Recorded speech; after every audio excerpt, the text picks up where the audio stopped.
একবার সুবহানাল্লাহ পড়ছেন, পড়ার সাথে সাথে আমলনামা 1000 নেকি লেখা হয়ে গেছে, 1000 গুনাহ ঝরে গেছে। আল্লাহ পাক কালামে পাকের মধ্যে কি বলেন? ইন্নাল হাসানাতি ইউযহিবনা সাইয়্যাত, নেকি গুনাহকে মিটায়া দেয়, নেকি গুনাহকে ধ্বংস করে দেয়। ইউযহিবনার তাফসীরের মধ্যে মুফাসসিরিন কিরাম বলেন ইউযহিবনার অর্থ হলো নেকি গুনাহকে এইভাবে মিটায়া দেয় মনে হয় যেন ব্যক্তি কোনোদিন গুনাহ করেই নাই। ব্যক্তি কোনোদিন, যেরকম জামার মধ্যে ময়লা ধরছিল, ভালো মতো পরিষ্কার করার পরে মনে হয় যেন কোনোদিন ময়লাই লাগে নাই, ঠিক তদ্রূপ নেকি গুনাহকে এইভাবে মিটায়া দেয় মনে হয় যেন ব্যক্তি কোনোদিন, কথা একসাথে বলে না কেন, ইউযহিবনা সাইয়্যাত,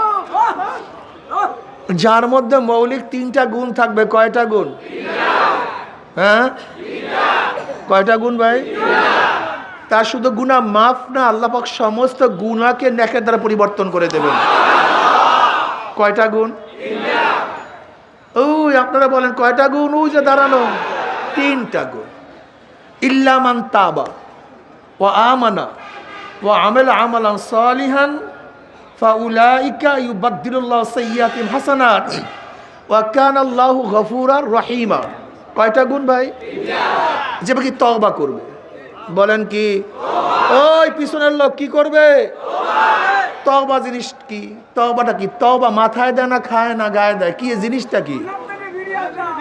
আত-তাওবাতু নাদামাতুন, আত-তাওবাতু রুজআতুন। তওবা অর্থ লজ্জিত হওয়া, তওবা অর্থ ফিরিয়ে আসা।